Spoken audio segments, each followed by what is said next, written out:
So, a couple of weeks ago, we had the European elections.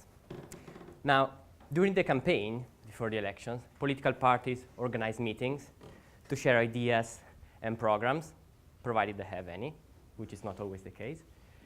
But also, quite importantly, to see how many supporters they can gather. Now, just a couple of weeks before the elections in Italy, something quite interesting happened, where two of the major political parties, which I labeled A and B, just to avoid any discussion, organized meetings in the same place, but in two different days. Now, on the news, in the days following these events, there was quite a lot of debate on which of the two parties had managed to gather the most number of people. So this is a very simple and motivating introductory example on why we might be interested in counting crowds. You can, of course, think of many more examples, like helping with the planning and design of people's flow at events, security reasons, emergency situations, how many doctors, how many ambulances, how many policemen to send, think of a protest or a fire alarm, looking at what happened today. You might be interested in knowing where people are during the day, because demographic information through census data tells us where people live, but that's not where they are. So to gain some understanding in this context, I will show you some data that were made publicly available at the start of 2014 as part of a big data challenge set up by Telecom Italia, an Italian phone company. The data are relative to Milan, the north of Italy, and for 2 months, November and December 2013. So the first piece of information we have is the volume of phone calls and SMS over these 2 months.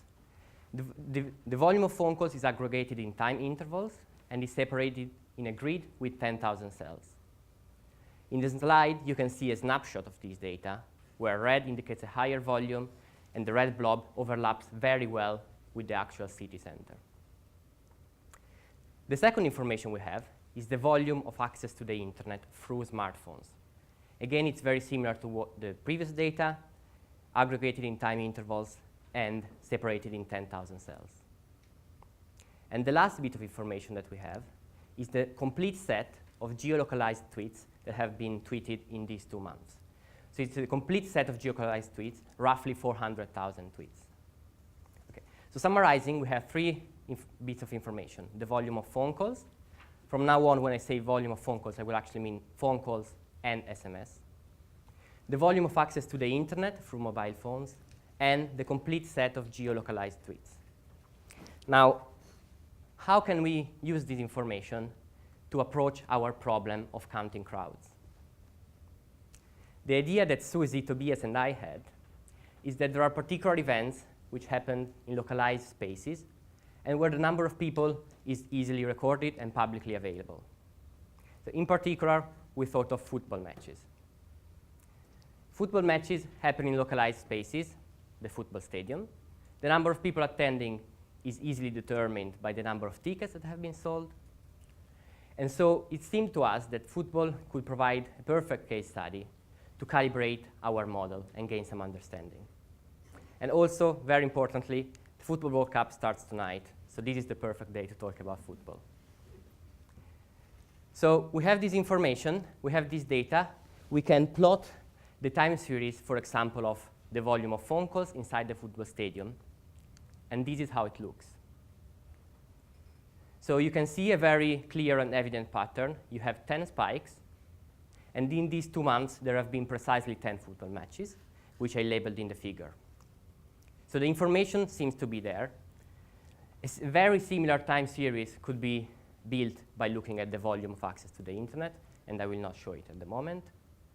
And then if we use the last information, which is the number of tweets whose coordinates are inside the stadium, even if the volume of the number of tweets isn't too large, we can still pick up the 10 football matches. Now, we have this information. We have the number of people that attend in the match, because that's available easily on the internet. So we can see if we can fit a model to it. So if we look at our first variable, the volume of phone calls versus the real attendance, so you can see the point in the plot, and the blue line is a linear fit to these points, which is statistically significant. We can then change our predictive variable. Say we use the volume of access to the internet. and this is how it looks. And again, we have a linear fit, and again, it is statistically significant with a very large R-square, actually. And then the last variable we can use is the number of tweets inside the football stadium. And again, we have very similar behavior with a statistically significant fit. OK, so we have seen that using 3 different predictive variables, we can build 3 different statistically significant models. Now we want to ask the question, can we extend our model using more than 1 predictive variable, say 2, or even all 3 of them? So in principle, this question makes sense, but we know that we need to be careful because we might incur in problems, namely that of multicollinearity, because we expect that people will be tweeting from their smartphones. So what number of tweets and access to the internet will probably be correlated. And indeed, we have seen that if we add more than 1 predictive variable, the fit is not statistically significant anymore. And running ANOVA comparison tests tells us that we are not actually adding information to our system by adding predicting variables. We can quickly see this through the following 2 plots. In this one, we have on the x-axis the volume of the fitted values as obtained using the volume of access to the internet. And on the y-axis, we have the real attendance. So ideally, we want to be on the dashed line, which is the diagonal, where the 2 values match. Now, if we add 1 variable, what we expect is that the points will get closer to the diagonal because our model gets better. If we do it, this is what happens. So the points don't really get closer to the diagonal. So even just visually, we can see that adding extra predictive variables does not add any information to our model. And we have done this for every possible combination of the 3 predictive variables that we have. So the last thing we can do is that of predictions. Now, in this context, when I talk about predictions, I actually mean it in the sense of live inferring the number of people attending, given one of the 3 predictive variables.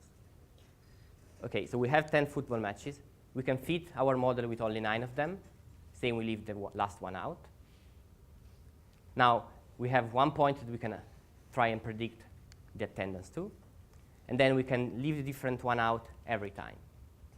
So we can repeat this for 10 times and plot it to see how we do. This is a way of testing the effectiveness of our model as well. So we'll be looking at the plots of this form. Again, we have the real attendance on the x-axis and the predicted one on the y. So the diagonal is where an ideal model would be. So points that lie above the diagonal, like the one that you can see, will be overestimated because we are predicting 60,000 people, but actually only 20,000 people attended. And similarly, points below the diagonal are underestimated. So if we run these over the 10 data points that we have, this is what we get. So the points, together with their 95% predictive interval, they lie quite close to the diagonal, and the interval intersect the diagonal, which means that our model is performing very well even on unseen data points, so points where it has not been trained on. So this is a very preliminary study. It would need to be extended, first of all, to more data points, different type of events, different locations, different cities, different countries even, maybe, to see how specific that is. Okay? But it seems to be quite promising in trying to answer, let's say, the question I posed at the start, how many people attended the 2 different events. Thank you.